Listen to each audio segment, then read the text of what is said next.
வணக்கம் மக்களே, இன்னைக்கு கூஸ் முனுசாமி வீரப்பன் வெப் சீரிஸோட எபிசோட் 4 தான் பார்க்க போகிறோம். அதுக்கு முன்னாடி எபிசோட் 3 எண்டிங்கில் நம்ம வீரப்பனும் பாலாறு பிரிட்ஜில் கண்ணி வெடி வச்சு 22 போலீஸில் கொண்டு இருப்பார். அதில் நம்ம கோபாலகிருஷ்ணனோட டிரைவரும் அவருக்கு ரொம்ப க்ளோஸாக இருக்கிற நம்ம சுகுமாரும் இறந்து போயிருப்பார். அப்போ சுகுமாரோட ஒய்ஃப் கிட்ட விசாரிக்கும் போது அவங்க இன்னும் அவங்க ஹஸ்பண்டோட நினைவில் தான் வாழ்ந்துக்கிட்டு இருக்கேன்னு சொல்லியிருப்பாங்க. அவங்க பொண்ணுக்கிட்ட விசாரிக்கும் போது வீரப்பன் கெட்டதும் செஞ்சுருக்காரு, நல்லதும் செஞ்சுருக்காரு, அவர் எனக்கு தண்டிக்கணும்னு எண்ணம் இல்லை, ஆனால் ஏன் இதை செஞ்சார், ஒருத்தர் தப்பே செஞ்சிருந்தாலும் கொலை பண்ணுற அளவுக்கு போகிறதுக்கு தேவையில்லைன்னு சொல்லி வருத்தப்பட்டிருப்பாங்க. இந்த பக்கம் நம்ம வித்யா வீரப்பனும் நான் அந்த சுகுமாரோட பொண்ணுக்கு மன்னிப்பு கேட்டுக்கிறேன், அவங்க மன்னிப்பை ஏற்றுக்கிறாங்களோ இல்லையோ என்னோட மனசார நான் மன்னிப்பு கேட்டுக்கிறேன்னு சொல்லியிருப்பாங்க. அதோட எபிசோட் 3 முடிச்சிருப்பாங்க. இப்போ நம்ம எபிசோட் 4 பார்க்கலாம். ஒரு சின்ன குட்டி கதை படுத்து கிடக்குறாங்க. அங்க வர போலீஸ் அதிகாரியோ அவங்க உடம்புல இருக்கிற எல்லா துணியையும் உருவிட்டு அவங்கள நிக்க வச்சு அவங்க கை ரெண்டையும் மேலே தூக்கி கட்ட வச்சு அவங்க கையில இருக்கிற ஷாக் கொடுக்குற மாதிரி ஒரு மிஷின்ல இருக்கிற 2 குரடை தூக்கி அவங்க மார்பில் மாட்டி அவங்க ஷாக் கொடுக்க ஆரம்பிக்கிறாங்க. அதில் அந்த பொண்ணும் பயங்கரமாக துடிச்சு மயக்கம் அடைகிறாங்க. அப்போ கையில் தொங்கிட்டு இருக்கும் போது கயிறை அவுத்து விடும் போது தம்முன்னு தரையில் விழுகிறாங்க. அதோட சீனை கட் பண்ணுறாங்க. நம்ம வீரப்பன் கண்ணிவெடி தாக்கத்தினால 22 போலீஸ்மேன் இறந்து போனதுக்கப்புறம் நம்ம ஜெயலலிதாவோ ஹாஸ்பிட்டலில் அடிபட்டு அட்மிட் ஆகிருக்கிற நம்ம கோபாலகிருஷ்ணனை சந்திக்கிறாங்க. அதுக்கப்புறம் கர்நாடகா கவர்மெண்ட் கிட்ட பேசி கர்நாடகா கவர்மெண்ட் போலீஸும் தமிழ்நாடு போலீஸும் ஒரே சிங்கிள் யூனிட்டாக கீழே ஒர்க் பண்ணுற மாதிரி நம்ம வால்டர் தேவாரத்தை அந்த ஸ்பெஷல் டாஸ்க் ஃபோர்ஸ்க்கு அப்பாயிண்ட் பண்ணுறாங்க. அதாவது கர்நாடகாவிலேருந்து 6000 போலீஸும் தமிழ்நாட்டிலேருந்து 2000 போலீஸும் மொத்தம் 8000 பேர் நம்ம வீரப்பனை பிடிக்கிறதுல தீவிரமாக இருந்தாங்க. அப்போ தான் சித்திரவதை கேம்ப்னு சொல்லப்படுற ஒர்க் ஷாப்புன்ற இடங்களை மாதேஸ்வர ஹில்ஸ், தட்டக்கரை, பன்னாரி, ஓசனூர், திம்பம் போன்ற பல இடங்களில் அமைச்சாங்க. அந்த நேரத்தில் அங்கே என்ன நடந்ததுன்னு சொல்லி விசாரிக்கிறதுக்காக வக்கீல் தமயந்தின்னு ஒரு லேடிஸ் போயிருக்காங்க. அங்கே இருக்கிற ஆண்களோ ஏதோ மனநல சரியில்லாத மாதிரி புலம்பிக்கிட்டு இருந்திருக்காங்க. அப்போ அந்த வீட்டில் தண்ணி கேட்கும் போது அங்கே இருக்கிற பொம்பளைங்க கூட வெளியே வராமல் கையை மட்டும்தான் வெளியே நீட்டினாங்க. அதெல்லாம் நினச்சி பார்த்தா கூட இப்போ கூட என் கண்ணில் தண்ணி வருதுன்னு சொல்லி அந்த வக்கீல் சொல்கிறாங்க. 1996 வருஷம் விக்டிம்ஸை நம்ம நக்கீரன் குரூப்போ 2000 விசாரிக்கிறாங்க. அதில் ஒரு பையனும் 96 ஆண்டு ஒரு 150 போலீஸ் இருக்கும். காலையில் நாங்கள் தூங்கிட்டு இருக்கும் போது உள்ளே பூந்து எங்கள் அப்பாவை அடித்து என்ன எங்கள் அம்மாவை, தாத்தா, அப்பாவை எல்லாத்தையுமே பிளைண்ட் ஃபோல்ட் பண்ணி மகதேஸ்வர ஹில்ஸ் கேம்புக்கு கூப்பிட்டு போயிட்டாங்க. அங்கே போனதுக்கப்புறம் என் கையில் லட்டியை கொடுத்து அப்பாவையும் தாத்தாவையும் அடிக்க சொன்னதாக சொல்கிறாரு. இன்னொரு லேடியை விசாரிக்கும் போது நைட்டு 12 மணிக்கு வீரப்பனை பற்றி விசாரிக்கணும்னு சொல்லி அவங்கள மாரியம்மா கோயிலுக்கு கூப்பிட்டு போய் அங்கே ஒரு 10 கான்ஸ்டபிள் அவங்கள சுற்றி அடித்து கொடுமைப்படுத்தி அவங்க காதில் ரத்தம், மூக்கில் ரத்தம், கடைசியாக அவங்க துணியெல்லாம் கிழிச்சு விட்டுட்டாங்க.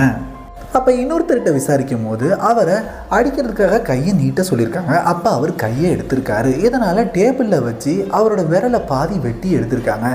வெளியே கேட்டால் கம்ப்ரஸர் மிஷினில் விரல் மாட்டி வெட்டப்பட்டுருச்சுன்னு சொல்லி பொய்யும் சொல்லியிருக்காங்க. இன்னொருத்தரும் நான் 7 வருஷத்துக்கு முன்னாடி சின்ன பையனாக இருக்கும் போது என்ன பண்ணுறேன்னு கேட்டாங்க. நான் மாடு மேய்க்கிறேன்னு சொன்ன உடனே நீ தான் அரிசி பருப்புலாம் வீரப்பனுக்கு கொண்டு போய் கொடுக்குறியான்னு சொல்லிட்டு கேம்புக்கு கூப்பிட்டு போய் அவங்க என்னை அடித்து கொடுமைப்படுத்தும் போது என்னோட பல்லே உடஞ்சிட்டு வந்துருச்சுன்னு சொல்கிறாரு. இன்னொரு தூரம் அந்த ஒரு ரூமில் தான் எல்லாருமே இருந்தாங்க. சைடில் தான் பாத்ரூம் போகிற மாதிரி இருந்துச்சு. அங்கேயே நாங்கள் 1க்கும் போய் 2க்கும் போய் குளிக்கவும் செய்யணும்னு சொல்கிறாரு. அதுக்கப்புறம் ஒரு லேடியை விசாரிக்கும் போது அவங்கள ஒர்க் ஷாப்பில் கூப்பிட்டு போய் 2 நாள் விசாரித்து 3ஆவது நாள் அவங்களோட ட்ரெஸ்ஸை எல்லாத்தையுமே கலட்டிட்டு அவங்களோட கையை மேலே தூக்கி கட்டி அப்படியே நிற்க வச்சுருக்காங்க. அப்போ அவங்க தண்ணி தாங்கணும்னு கேட்கும் போது ஆஃபீஸர்களோ அவங்களோட ஒன்றுக்க பிடிச்சி அதை வலுக்கட்டாயமாக அவங்க வாயிலையும் ஊற்றி விட்டுருக்காங்க.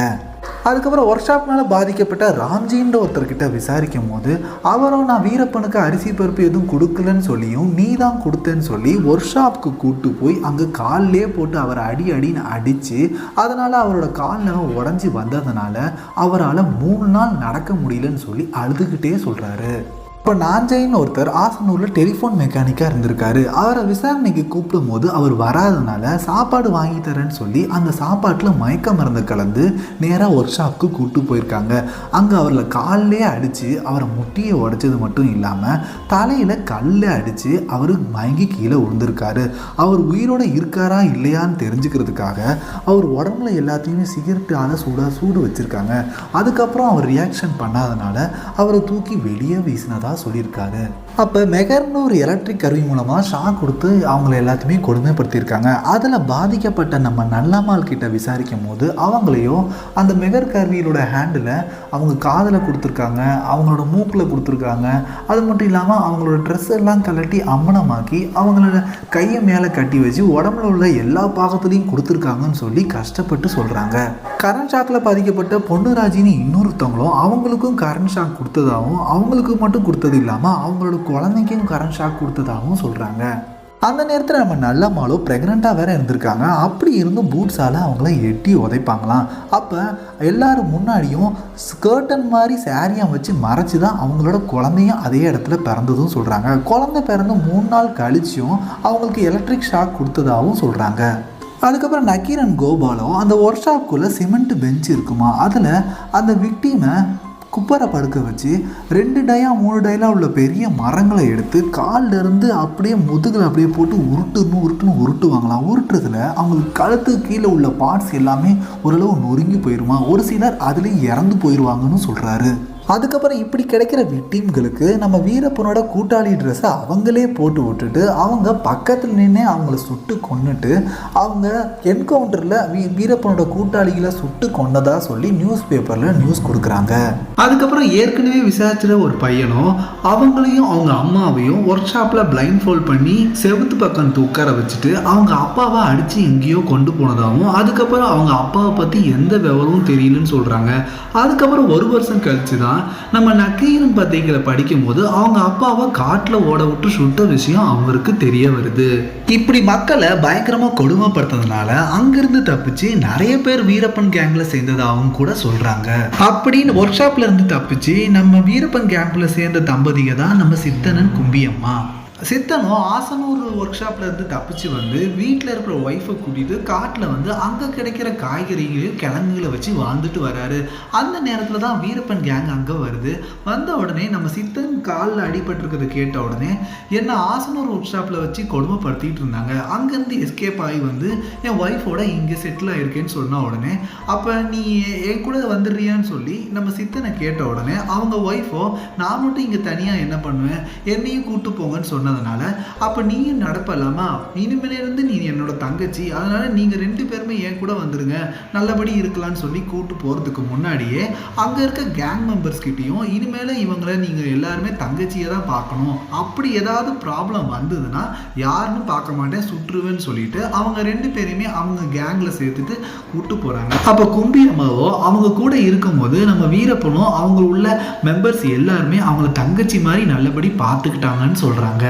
அதுக்கப்புறம் இன்னொரு லேடியோ நைட்டு 10 மணி இருக்கும், வீட்டுக்கு 4 ஆஃபீஸர் விசாரணைக்குன்னு வந்துட்டு என் ட்ரெஸ்ஸை எல்லாத்தையும் கழட்டி போட்டு என்னை கெடுத்துட்டும் போயிட்டாங்கன்னு சொல்கிறாங்க.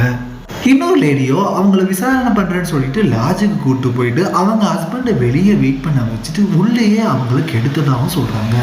அதுக்கப்புறம் 6 மாதம் ப்ரெக்னெண்ட்டாக இருந்த ஒரு லேடியை ஒரு 3 ஆஃபீஸரு அவங்கள டார்ச்சர் பண்ணி கெடுத்ததுனால 3 நாள் கழித்து அந்த குழந்தையே இறந்து போயிருக்கு.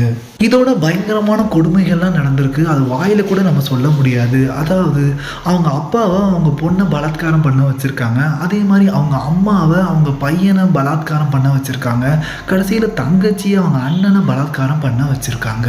இப்படி நிறைய பேர் பாதிக்கப்பட்டவங்க எல்லாருமே வந்து வழக்கு மட்டும் கொடுத்துருந்தாங்கன்னா நிறைய பேர் ஜெயிலுக்குள்ளே இருந்திருக்க வேண்டியது. அதனாலேயே இவங்க அவங்க மேலே ஒரு பொய்யான கேஸை போட்டு அவங்க பல வருஷம் ஜெயிலில் இருந்துட்டு தான் வெளியவே வந்திருக்காங்க.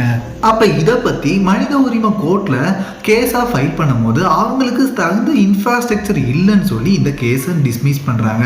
இந்த விஷயத்தை தெரிஞ்சுக்கிட்ட நம்ம கிருஷ்ணா ஐயரோ நேராக ஹியூமன் ரைட் கமிஷனுக்கு எழுத அவங்க தான் இந்த பிரச்சனையை ஃபேஸ் பண்ணுறதுக்காக சதாசிவம் கமிஷனை ஃபார்ம் பண்ணுறாங்க. சதாசிவ கமிஷன்னா என்னன்னா நம்ம வீரப்பனை பிடிக்கிறதுக்காக இறங்கின எஸ்டிஎஃப் போலீஸ் ஃபோர்ஸை பற்றி விசாரிக்கிற கமிஷன் தான் அது.